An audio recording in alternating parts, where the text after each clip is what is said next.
अल्लाह करे वो दिन भी आए कि इस पूरे खित्ते में TMU टाइप का भी इदारा बने।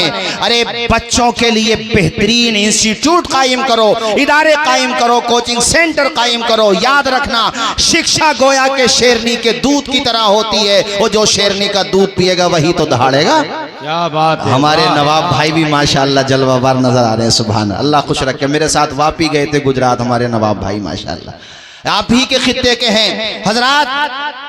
तो तालीम की तरफ फोकस करो, तवज्जो रखो। देखो तालीम की अहमियत पे एक बात मुझे याद आई।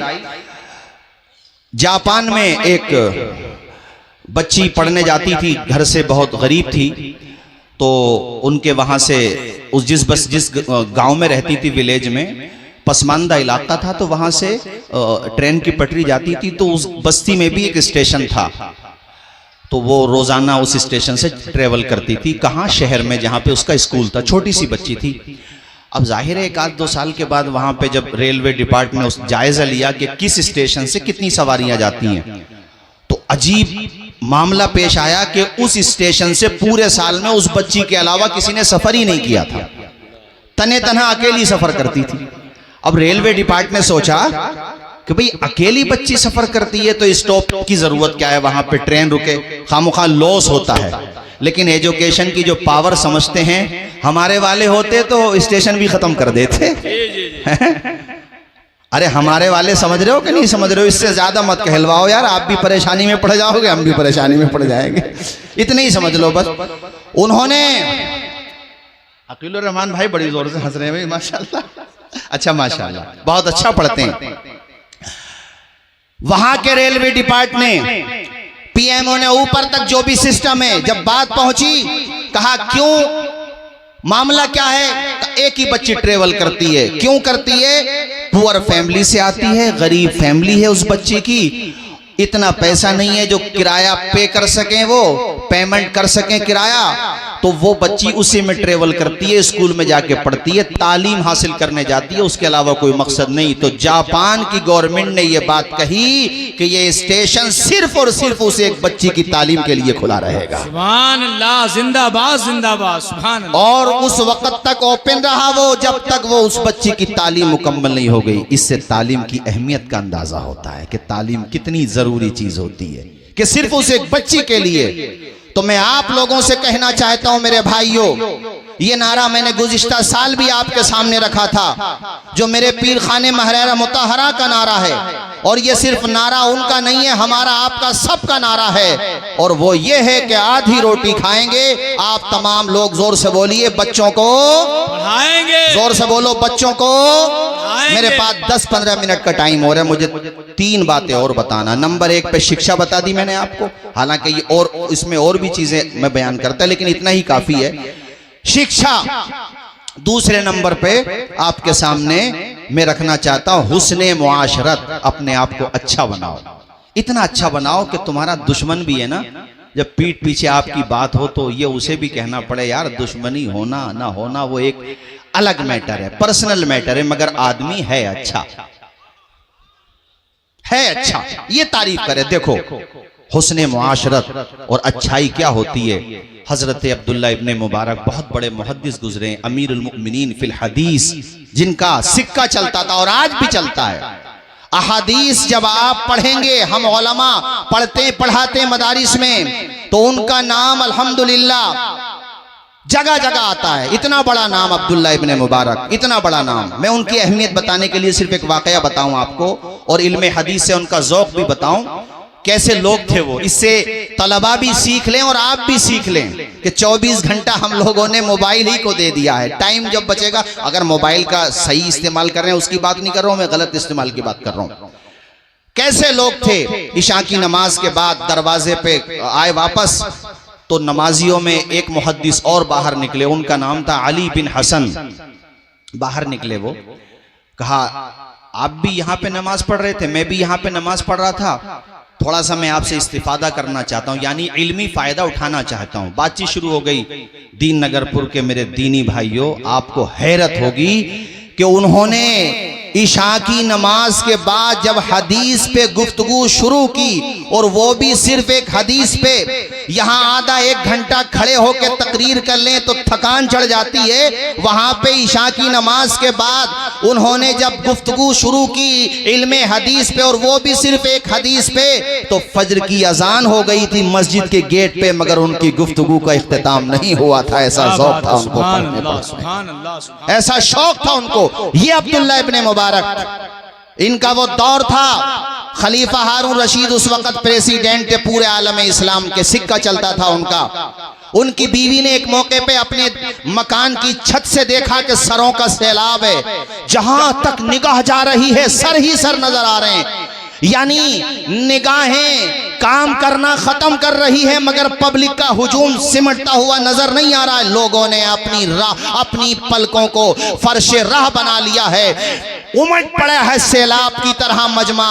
अपनी खादिमा से पूछा, उनका नाम मलिका जुबैदा जो खलीफा हारून रशीद की बीवी थी, अपनी खादिमा से पूछा कि ये सरों का सैलाब आखिर किसके लिए निकल करके आया है, ये मोहब्बतों का खिराज किसके लिए पेश किया जा रहा है। उनकी खादिमा ने कहा था, ए मलिका, अगर मेरी जान बख्श दो तो मैं तुम्हें बताऊं। कहा हाँ बिल्कुल बताइए। कहा, ए मलिका, तुम तो आज तक ये समझती थी कि प्रेसिडेंट जो होता है उसी की हुक्मरानी होती है, जो खलीफा वक्त होता है उसी की हुक्मरानी होती है, तुम्हारे शौहर के अलावा किसी का सिक्का नहीं चलता। ये जो आज तुम्हें सरों का सैलाब नजर आ रहा है, ये किसी इख्तिदार वाले की वजह से नहीं है, ये जो इख्तिदार आपको नजर आ रहा है ये मुस्तफा की मोहब्बत का इख्तिदार है। सुभान अल्लाह, सुभान अल्लाह, जिंदाबाद। ये एक आलिम दीन की मोहब्बत है, ये एक फकीह की मोहब्बत है। और असर हाजिर में अल्लाह ताला ने ये मकबूलियत जिस शख्सियत को अता फरमाई, जिन चंद शख्सियतों को, उनमें से एक शख्सियत अल्लामा अख्तर रजा ताजुश शरिया की भी शख्सियत थी कि जिस खित्ते में चले जाते थे दीवानों का सैलाब उमड़ पड़ता था। ये हमने अपने माथे की आंखों से देखा। कहाँ है गोवा, कहाँ है कर्नाटक, पूरी मतलब आप देखो भारत में नहीं दुनिया में जहां भी जाते थे। तो दोस्तों ये कोई मालो दौलत की मोहब्बत नहीं थी, ये दरअसल इल्मे दीन की मोहब्बत थी। जोर से बोलिए सुभान अल्लाह। ये अब्दुल्लाह इब्ने मुबारक, अब आप उनका तारुफ समझ गए, बस आगे की बात करता हूं। इनके पड़ोस में एक यहूदी रहता था, उस यहूदी को मकान बेचने की जरूरत पेश आई, तो उसने कहा भाई मुझे मकान बेचना। ग्राहक आने लगे, कहा भाई कीमत क्या है। तो उस यहूदी ने जो कीमत चल रही थी, जैसे इस वक्त मिसाल के तौर पे आपके रोड के पास जो प्लॉट है, एक मिसाल दे रहा हूं मैं, 1 करोड़ रुपए बीघा है, तो उसने मांगे 2 करोड़ यानी डबल। तो जो मकान की कीमत थी उससे एकदम डबल, अरे 10-20% ज्यादा मांगो, समझ में आता है। तो ग्राहकों ने कहा यार आप कैसे आदमी हो, इस रेट में अभी चंद दिनों पहले यहाँ पे हमने एक सौदा खरीदा है, आप डबल कीमत क्यों मांगते हो। तो उस यहूदी ने कहा था, बेवकूफो, सिर्फ मकान की कीमत देखोगे, ये नहीं देखोगे मैं रहता किसके पड़ोस में हूं, ये नहीं देखोगे कि मैं रहता किसके पड़ोस में हूं। मैं तुमसे जो मकान की कीमत ले रहा हूं, एक तो वो है जो मेरे मकान की कीमत है, और दूसरे वो है जो अब्दुल्लाह इब्ने मुबारक के पड़ोस की कीमत है। ये होती है अहले ईमान की मोहब्बत के गैर था, दुश्मन था, मगर वो भी जानता था कि अब्दुल्लाह इब्ने मुबारक के पड़ोस में रहता हूं, इसलिए मेरा मकान डबल कीमत में बिक जाएगा। सुभान अल्लाह, वाह वाह वाह। ऐसा ही हुआ, तुम भी ऐसे ही बनो, अच्छे बनो, सच्चे बनो। जैसे ये शराब, जुआ, ड्रग्स, उसके अलावा और न जाने कैसी कैसी खराबियां हमारे समाज में दराई हैं, छोड़ दो इन सारी खराबियों को, अच्छे बन जाओ कि गैर भी देखे तो तारीफ करे। 2 बातें बताई मैंने आपको, तीसरी बात और उसके बाद फिर आखिरी बात। 8 मिनट में इंशाल्लाह गुफ्तगू खत्म कर दूंगा मैं, चूंकि वक्त का मुझे मुकम्मल पासो लिहाज है। तीसरी बात जो मुझे कहना है वो ये है, और मैं ये दीन नगरपुर वालों से नहीं कह रहा हूं, दीन नगरपुर वालों का हवाला दे करके आसपास से आए हुए लोगों से कह रहा हूं। क्या बात है। इसलिए कि रईस आजम ने इन्हें तालीम भी दी थी और तिजारत भी दी थी। रईस आजम ने इन्हें तालीम भी दी थी, तिजारत भी दी थी। तो दीन नगरपुर के लोगों ने तालीम को भी जिंदा रखा, तिजारत को भी जिंदा रखा। हबीबी ट्रांसपोर्ट, मुफ्ती साहब यहाँ पर आप तो शायद ताखीर से आए होंगे, इस पूरे खित्ते में आप देखेंगे तो यहाँ का माल, यहाँ की गाड़ियाँ, ये वहाँ राहत अजीज साहब से पूछो, इसके स्पेशलिस्ट हैं माशाल्लाह ये, और ये वहाँ नाजिम खलीली साहब, हमारे कारी जैगम रजा साहब और अल्लामा अबरार साहब भी आए माशाल्लाह, और हमारे हजरत मौलाना कासिम साहब, हजरत मौलाना मोहम्मद अली साहब, माशाअल्लाह, अल्लाह शादो आबाद रखे हमारे तमाम ही उलमा। तो मुफ्ती साहब, ये जो इलाका है कि यहाँ अल्हम्दुलिल्लाह एक्सपोर्ट इंपोर्ट का इतना बड़ा कारोबार है। खुद हजरत के जो बिरादरे कबीर हैं, बड़े भाई, इत्तेफाक से मुलाकात करने में चला गया, मेरा सीना चौड़ा हो गया कि मुजाहिद मिल्लत ने इस घर को इल्म भी दिया है और तिजारत की दौलत से भी माला माल किया।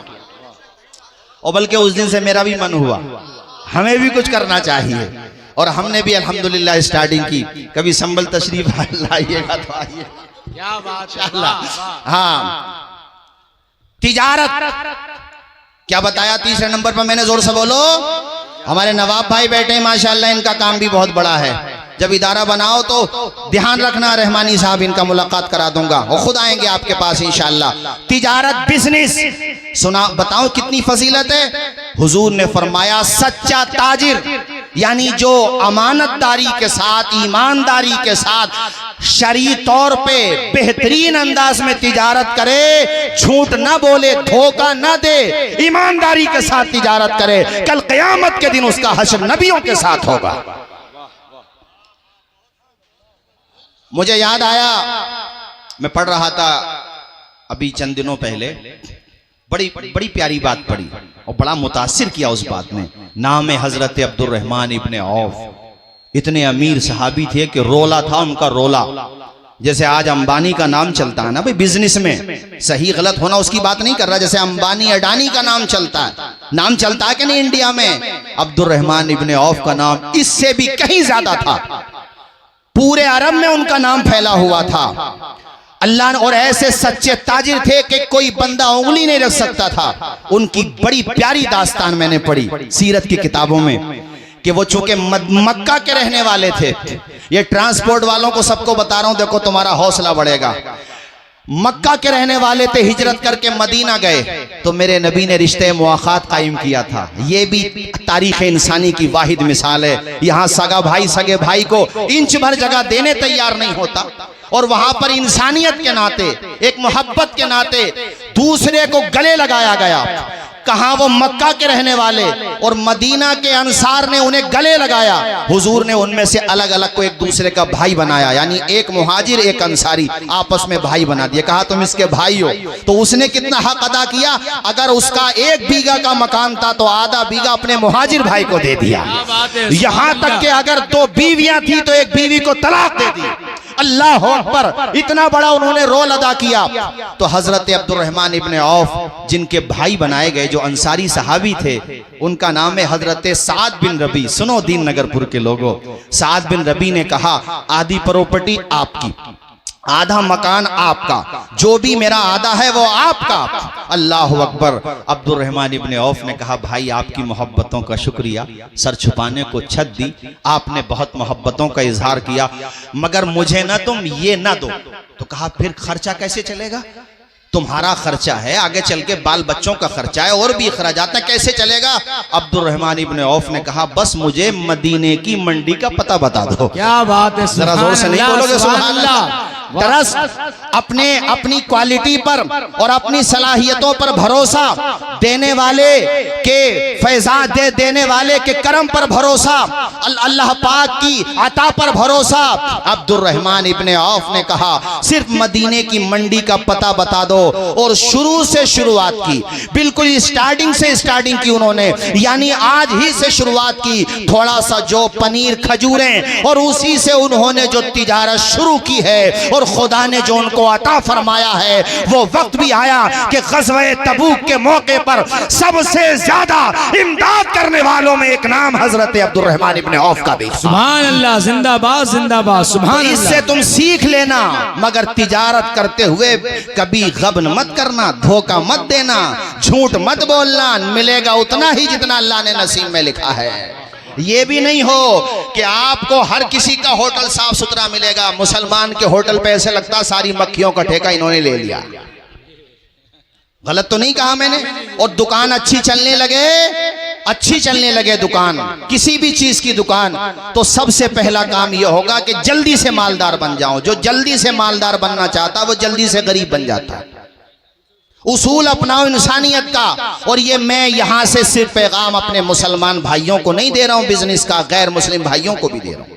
मैं सबको दे रहा हूं कि तिजारत करो और सही तरीके से करो, धोखा ना दे करके करो, फिर देखो कितनी जल्दी से तुम तरक्की करोगे। और आखिर की एक बात और मैं बयान करके अपनी गुफ्तगू खत्म करता हूं, चूंकि हमें और आपको सबको जिस शख्सियत का इंतजार है, बेहतरीन स्कॉलर, ऐसे अजीम खतीब के अल-जामिअतुल अशरफिया में मजमा जिनकी तकरीर सुनने के लिए मुंतजिर रहता। अल्हम्दुलिल्लाह हमारे बड़े भाई, हमारे सीनियर साथी हैं बेशक, मगर हमारे बहुत सीनियर हैं, अल्लाह ने बहुत नवाजा है। और राजस्थान की सरजमीन पे शेरानियाबाद ही में नहीं बल्कि पूरे भारत में इनकी खिदमत का एतराफ़ किया जाता है। अल्लामा मुफ्ती खालिद अय्यूब साहिब क़िबला उस शख्सियत का नाम है। बस 5 मिनट में आखिरी बात कह करके मैं अपनी तकरीर ख़त्म करता हूँ। और आखिरी बात में मैं हुकूकुल इबाद को शामिल करना चाहता हूँ कि हुकूकुल इबाद में आपके माँ बाप का आपके ऊपर हक है, माँ बाप पर औलाद का हक है, भाई का भाई पर हक है, पड़ोसी का पड़ोसी पर हक है।